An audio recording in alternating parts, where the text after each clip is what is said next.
하루의 말씀, 오늘은 히브리서 3장 12절에서 19절 말씀 가지고 함께 나눕니다. 성경 봉독합니다. 형제자매 여러분 가운데 믿지 않는 악한 마음을 품고서 살아계신 하나님을 떠나는 사람이 아무도 없도록 여러분은 조심하십시오. 오늘이라고 하는 그날 서로 권면하여 아무도 죄의 유혹에 빠져 완고하게 되지 않도록 하십시오. 우리가 처음 믿을 때 가졌던 확신을 끝까지 가지고 있으면 우리는 그리스도께서 주시는 구원을 함께 누리는 사람이 될 것입니다. 오늘 너희가 그의 음성을 듣거든 반역하던 때와 같이 너희의 마음을 완고하게 하지 말아라 하는 말씀이 있는데, 듣고서도 하나님께 반역한 사람들이 누구였습니까? 모세의 인도로 이집트에서 나온 사람들 모두가 아니었습니까?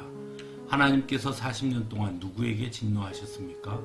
죄를 짓고 시체가 되어서 광야에 쓰러진 그 사람들이 아닙니까? 하나님께서는 누구에게 하나님의 안식에 들어가지 못하리라고 맹세하셨습니까? 순종하지 않은 사람들에게 하신 것이 아닙니까?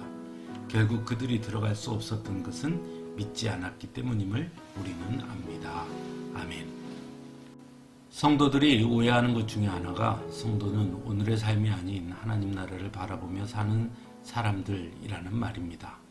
이 말이 완전히 틀린 것은 아닙니다. 하지만 잘못 이해하면 오늘의 삶을 너무 가볍게 여길 수 있다는 위험이 있다는 것이죠. 하지만 성경은 결코 오늘의 우리의 삶을 가볍게 여기지 않습니다. 어떤 면에서는 오늘의 우리의 삶을 더 강조한다고 볼 수 있습니다. 오늘의 우리의 삶이 하나님 나라를 결정한다고 보기 때문이죠. 그래서 오늘 우리의 삶에서 하나님을 믿는 그 믿음이 영원한 하나님 나라에 가는 길이라고 말씀하는 것입니다. 그런 의미에서 속세를 떠나 산으로 들어가서 깨달음을 얻는다는 불교와의 가장 큰 차이점이라 할 수 있을 것입니다. 즉, 기독교는 결코 오늘의 삶을 속세라고 말하며 떠나야 한다고 말하지 않습니다. 예수님도 우리들에게 세상 속으로 가라고 말씀하시지 세상을 떠나 산으로 들어가라고 말씀하지 않습니다. 그래서 제자들에게 너희는 세상의 소금이라고 말씀하십니다. 세상의 소금인 제자들이 세상을 떠나면 세상이 맛을 잃고 부패할 수밖에 없다는 것입니다. 그래서 오늘의 세상에서 성도의 역할이 매우 중요하다는 것을 강조하신 것이지요. 오늘 말씀에서도 13절과 14절은 오늘이라고 하는 그날 서로 권면하여 아무도 죄의 유혹에 빠져 완고하게 되지 않도록 하십시오. 우리가 처음 믿을 때 가졌던 확신을 끝까지 가지고 있으면 우리는 그리스도께서 주시는 구원을 함께 누리는 사람이 될 것입니다. 라고 전하고 있습니다. 즉, 그날 우리의 믿음을 지켜서 끝까지 가지고 있으면 그리스도께서 주시는 구원을 함께 누리는 사람이 된다는 것입니다.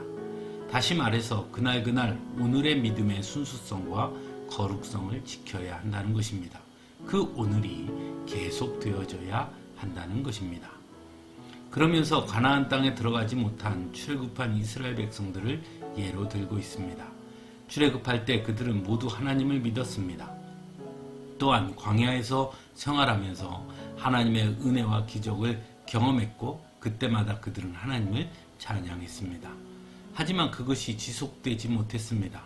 그들은 죄의 유혹에 넘어졌고 결국 그들은 하나님의 진노 아래 놓이게 됩니다.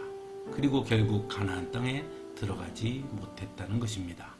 결국 19절은 그들이 들어갈 수 없었던 것은 믿지 않았기 때문임을 우리는 압니다. 라고 전합니다. 그들은 처음부터 믿지 않았던 것이 아니라 믿어서 출애굽했지만 그러나 광야의 생활 동안 그들은 그 믿음을 잃었다는 것입니다. 그것을 믿지 않았다라고 전하고 있는 것입니다. 사랑하는 성도 여러분, 오늘 우리의 믿음은 어떠합니까? 과연 구원받은 자녀로서 지금 올바로 서 있습니까? 혹시 어제의 믿음으로 오늘 안도하고 있지는 않습니까? 그날 오늘의 믿음을 돌아볼 수 있어야 합니다. 그래서 죄의 유혹에 넘어지지 않으려고 매일 깨어 있어야 합니다. 오늘날 우리의 세상은 끝없이 변화하고 있습니다. 그러다 보니 우리가 무엇이 또는 어떻게 하는 것이 하나님의 뜻에 합당한 것인지, 거룩한 자녀의 삶의 모습이 무엇인지도 판단하기 전에 세상은 변화하고 있다는 것입니다. 그래서 어느 때보다 더욱 긴장하고 깨어 있어야 합니다. 그래서 믿음은 완료형이 아님을 알아야 합니다. 어제의 믿음이 오늘의 나를 구원하지 못하는 것입니다. 오늘의 믿음이 바로 오늘의 나를 구원받은 자녀가 되게 한다는 것임을 알아야 합니다. 함께 기도하겠습니다.